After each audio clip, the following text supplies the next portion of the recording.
Selling goods to get undercover? Kind of. Okay. Maybe I'm not understanding what I'm supposed to... I thought I'm supposed to, like, sell goods to them and then, like, make a contact with the person I sell with. You make me an insight check on this guy. Okay. To see what he's thinking.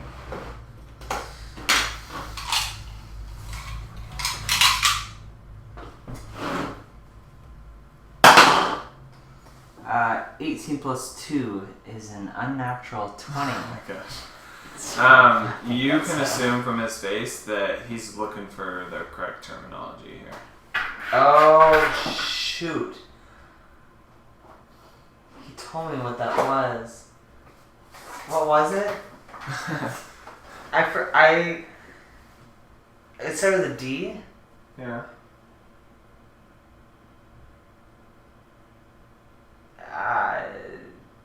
I completely forgot what the word was. Okay, yeah. I'm sorry. Well, you get a high roll. I'll give it to you. Okay, I had an unnatural 20. Unnatural 20. The terminology is to dispose. Oh, dispose. That's right. That's exactly okay. Dispose. Of the goods. Yeah. So that's I say. I look him in the eyes and I say, "Surely you must know a way I can dispose of these atoms." Yeah, he looks at you and he says, yeah, I'm not the one to talk to though. Leave your cart here. Go down to the inn. There's a cellar down there and a man you want to talk to. He'll help you fill out the paperwork.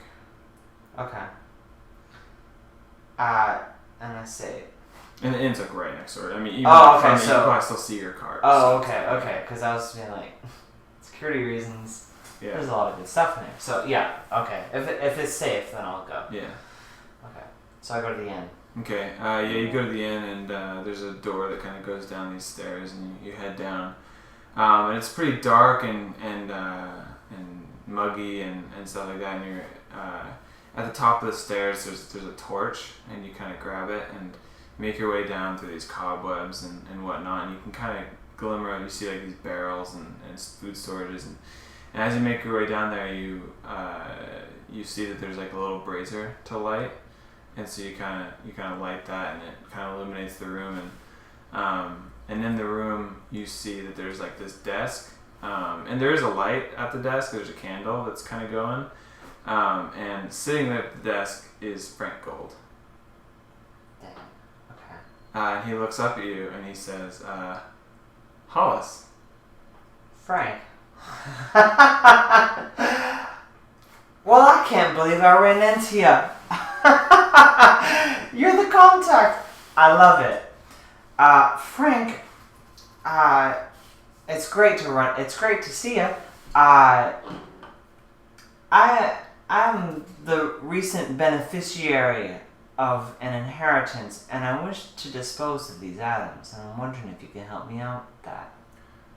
He says, yeah, Hollis, beneficiary, huh? Make me a deception roll.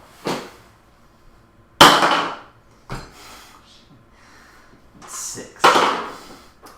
Yeah, he says, yeah, I don't buy it.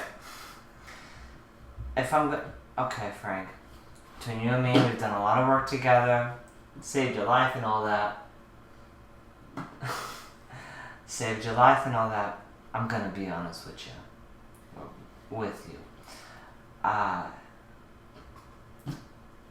I ran across this car. It was completely unoccupied, and I'm looking to sell what's in it. He says, well, that I can understand, you know. Yeah. Hollis, I'll fill out the paperwork for you. I'll give you a good deal on your goods. You know, I'll have the guys appraise it and sell you for what it's worth. Remember, Frank, I mean, I'm not badgering you, but at the same time, you do owe us money, so I hope that in a minor way, in a courteous way, there can be a little bit of a repayment here. Yeah, so he fills out the paperwork and he stamps it with his signature, and then he stamps it with like a little star next to his name. Okay. And he hands it to you and says, "Good luck with your sale." Thanks, Frank. I'll see you soon. And you head back upstairs and out to your cart and hand it to the guy. And he looks at it and says, "Oh, you're a friend of Frank's, huh? You knew him all along?" Yeah. Well, here's the coincidence of the matter. We've done some work before, but anyway, yeah. I'm a friend of his. And he says, "Yeah, we'll give you." And we had the guys appraise it, and there's about 750 gold worth of stuff in here. But with Frank's stamp, you'll get 1,000. I very much appreciate that. Frank and I have a little bit of a history, and it's great that you can recognize that. And he has a guy give you a pretty sizable satchel full of 1,000 gold. Cool. Sweet.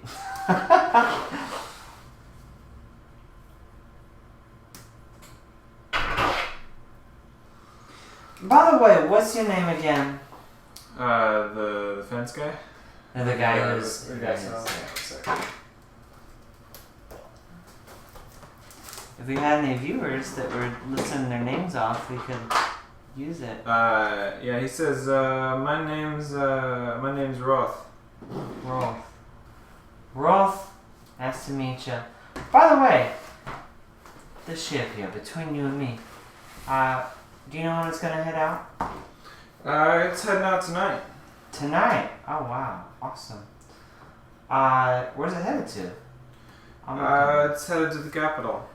No way. I'm looking to get away for a little bit. I was wondering, would there be a possibility? Wait. It says, we have ships going every week to the capital. Okay. That's great to know. Thank you very much, sir. Yeah. That's good information. In case you need a free ride. Yeah. I got Frank's stamp for approval. Okay, so just meta here a little bit. I've got this guy's contact information. I've sold the stuff. I have an in, which is Frank. Now what does he want? What does Charles want otherwise? Well, from what he told you, he wants Frank's name. Oh, okay. Okay, so he wants Frank. Mm-hmm. Okay, sounds good. Yeah. Okay. I said thank you very much, sir. And I go back into town. Okay. And I look for our fellow Charles. So you look around for a bit and you can't really find him. You're looking, asking guards, asking innkeepers and stuff, and you end up finding out that he's down at the place where you turn Milas into. He's down at the town hall. Oh, okay, cool. Yeah, well, I head out there. Okay. And yeah, you run into him down there. He's talking to some official, and you wait a while, and he's done talking, and he says, "Oh, hey, Hollis, were you able to find what you need to find?" Yes, Charles. I believe we might have to talk about something. What's that? Let's go out real quick, and I take him to an inn or a tavern. Okay. And so we're at the tavern, and I say, Charles, I know the gentleman that you're looking for personally, actually. So here's the thing.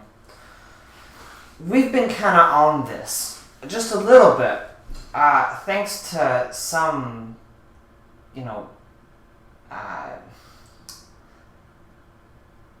character named Walt. He's really just kind of, it escapes me, his frivolousness. And we've been on this case. Walter believes that there's a lot of depth here. He believes that there is a lot to be known, and that basically what we're onto quite controls quite a bit. Anyway, aside from his ramblings and his variations and writings that make no sense, particularly in the just writing continually the number 23, which doesn't make any sense. Either way, I was led to this character that we're looking for, or this character that you're looking for that I personally know, and I have to say that should this character be put under prosecution, I would ask kindly that my name would not be listed, because I was working purely from an undercover standpoint. Do you understand what I'm saying? He says, yeah. I understand that. You were working with this guy, trying to find more about him? I noticed that Frank wasn't the biggest deal. He's got his hands... Frank? I'm sorry. I trust you with that name either way. I don't care, but I'm going to have to explain. We're not so much concerned with him. We're not concerned with him at all. In fact, I think he's got his hands in a lot of little things, but he's not playing a major role a whole lot. I think that he would be a great telltale. I think he's got a lot of knowledge pertaining to the information that we need. But if you're looking, he says you give me this Frank character, the fence I was talking about, and we'll interrogate him and we'll find out any information he knows. Here's the thing. He believes I'm a shady character like him. Understood? Mm-hmm. He believes that him and I are a lot alike. But I do have the upper hand, so to speak, in this relationship. I saved his life. I threatened to kill him. We've basically got this dichotomy. And I have to say that if I was to go in personally and meet Frank and then have you guys come in, it would blow the whole cover. We would never be able to go undercover again because this guy's got his hand in so many different baskets. You know what I'm saying? Mm-hmm. He says my name. He tells me what I look like. It's all over for me. No undercover. I need you guys to go into his place of work shortly after I go in. Maybe not shortly after, but considerably wait outside for him to leave. Mm-hmm. It's going to need to be a busy day. He's going to need to know that it wasn't just me. And I'm thinking either today or next week, before the ship sends out, that you guys pull the sting. He says, yeah, we need to capture Frank, but I understand that preserving your identity is important in this operation. He says, what I suggest for you is finding out maybe another person Frank works with. Okay. So that when Frank is apprehended, you have someone to go off that. I see that. The next rung on the ladder, so to speak. Yeah. That's great advice. But just so you know, we've got an in. And, We've got a good in. You do. And, I think it actually, sorry to interrupt, but I think we can really, because of Frank's knowledge and his different dealings, we can go any direction we want. We can go deep into one side or the other. Mm-hmm. Says one person that I know Frank works with who I can't catch, and I want to know more about. From one is Jack Cooper. I know that Frank has a dealing with him here in the docks, like I said, importing and exporting stolen goods. Jack has a big play in that, and Frank might be our key. I definitely see that. I think I've definitely heard that name been called. If I were you, I would try and set up a meeting with Jack. Maybe we can pull the sting all at once. With the three of us? Get Jack, get Frank. Could you fake my arrest? Yeah, we could try that. I mean, it's gonna be with some men that we all trust. maybe even my compatriots. That could work.